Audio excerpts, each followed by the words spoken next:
KMBZ On Demand at KMBZ.com.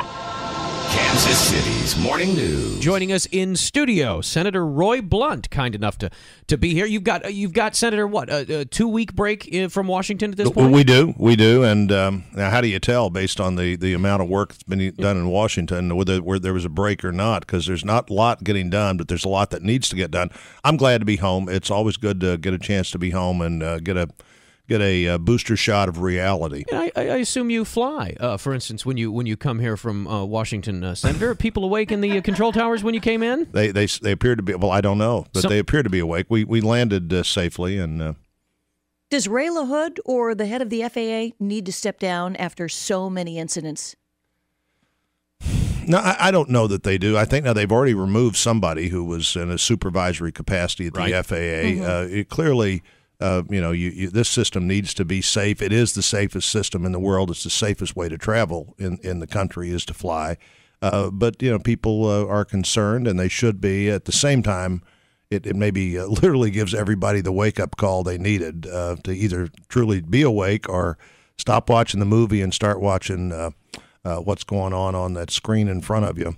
But that's why air traffic controllers are air traffic controllers. That's a job that would be pretty hard to not get just exhausted, I think, doing the same thing over and over again, particularly in a tower by yourself at night. I have some sympathy for the problem, but not my job. And if it is your job, you'd better be prepared to do it, and you better be sure you're doing it. You've got lots of lives that depend on you. But the truth is that pilots can normally get that plane down if there is no air traffic controller. But the air traffic controller just ensures sort of the ultimate kind of safety for that system. Pilots know what's going on. You're safe in an airplane, but we need to be sure that we have all of the safety that the system can provide. Senator Roy Blunt is with us in studio this morning. In your job, Senator, you've got to take things from all different directions, and we've got quite the list of things to go along with the airplane issue this morning. Let's start with energy. Gas prices continue to go up. There's a speculative bubble, is what everybody says. That's why gas prices are being driven higher. How long do we think that bubble's going to last? What are your economists telling you? And where's the relief in sight for the American people? Well, that's part of why gas prices are being driven higher. There's some speculation in the system, but an awful lot of people now use gas that didn't use gas 20 years ago in the world. We used to have, if you were an American, you used to have a much better than average shot at the T-bone steak or the gallon of gas because not many people in India or China or Brazil were competing for us with those products. So there is a world demand for these products, food and fuel both, that is far in excess of anything that we have ever seen before. We need to get focused on more American energy of all kinds, and that includes the traditional fuels as well as looking for whatever we need in new fuels. But more American energy means more American jobs. I don't know how many times we have to learn this lesson. It seems to me that on energy and gas particularly, oil and gas particularly, we are Charlie Brown in the Charlie Brown and the football story. And the people holding the football don't like us all that well, and we get lulled into thinking, well, it's $2.50, $3 gas, we can live with that, and then suddenly you're looking at $4 gas again, and that has dramatic impact on the economy. It had less impact on the economy if Americans were producing our energy instead of getting so much of our energy from other places. But we're not at this point. Would opening up the strategic oil reserves make any sense? Would it sort of fire a shot across the bow and tell oil producers that we won't be held hostage by this? Well, I suppose, but the strategic oil reserve is just what it is. The reserve it's there if you have an absolute crisis moment, and you can open it up, but it wouldn't last for very long, Ellen. I don't think it would make incredible difference. The interesting thing here is, remember, the current view of the people in this administration is that these high oil prices and gas prices would be a good thing. Their plan 2 years ago was our energy problems will be solved if traditional energy gets so high that people stop using it. So maybe the good thing we see happening now is suddenly the president who talked about his utility policies. Under his policies, he told the San Francisco Chronicle energy prices would necessarily skyrocket. The Secretary of Energy, Gary, at the same time when he was governor 2 years ago, said what we really need are gas prices as high as gas prices in Europe. That was their plan.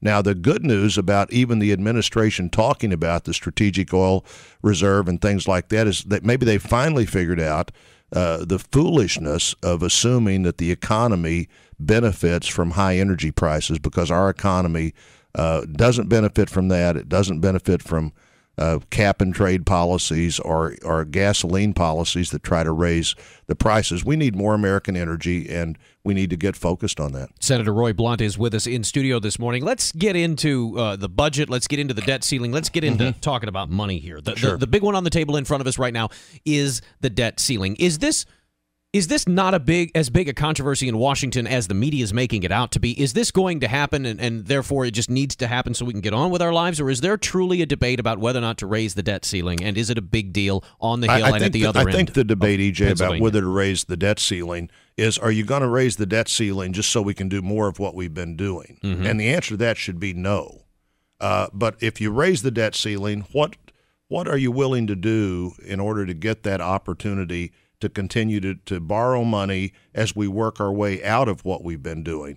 And I'm not going to vote for a debt ceiling increase unless there's some structural reform as part of this debate. And everybody knows what the elements of that could be. It could be a balanced budget amendment. It could be enforceable caps where we head back toward a rational amount of GDP that the federal government would spend.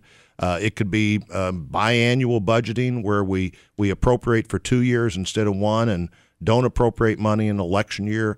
There are lots of things you could do. I am not going to vote for a debt ceiling increase just so we can continue to do exactly what we've been doing. Because look, Standard & Poor's, everybody knows that what we've been doing is not acceptable, particularly what we've been doing the last 3 years when we've added 30. We're going to change the debt of the country from $10 trillion to $15 trillion in 3 years. That has to stop. We've got to turn that around. And the debt ceiling's a good time to have that debate. Senator, you mentioned Standard & Poor's, and obviously they don't think this country can get its debt situation in order. With the current state of hostility between the Republicans and Democrats, a lot of voters think they're right. Are they?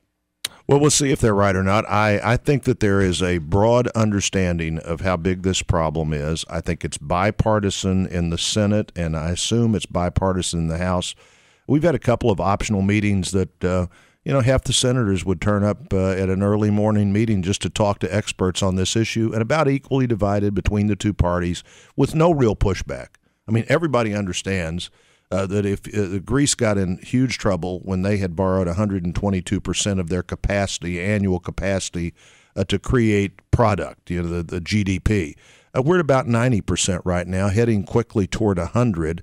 We have time to solve this problem, but we don't have a lot of time. And I do think that there is a bipartisan understanding of how big the problem is and that it needs to be solved. I also think, Ellen, that there's not much leadership from the White House on this, and at the end of the day, whatever you do has to be signed by the President of the United States. So whether it's reforming the big entitlement programs, you can have that debate and drive people further into a corner than they need to get into that corner.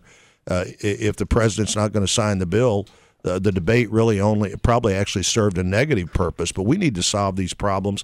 I think it's understood on both sides of the aisle, and we need to figure out how to do it. But you say there's not much leadership at the White House, but you've got John Boehner who practically chokes if he has to say the word compromise. That doesn't say much for the leadership there. Well, I don't know that that's actually true. I've never heard him choke saying the word compromise. So he doesn't want to use the word compromise. I'm not in those meetings any day. How much pressure is there between Republican leadership? How much pressure is being put on Republican leadership by forces like the Tea Party that are within the GOP? Well, the good thing about the Tea Party is they've got people focused on this spending question. I led the only fight we had in 10 years to actually try to reform spending in the entitlement programs pretty recently, late 2005, early 2006. We cut those programs we reformed those programs. We reduced the spending by $40 billion. Every phone I had rang for 100 days because that's how long the fight went on, and I was leading it. Not a single person called and said, thanks for trying to reduce spending in these programs. Every single call was don't cut. Every call. And I mean, we're talking thousands of calls from all over the country. Every call was "Don't cut my program."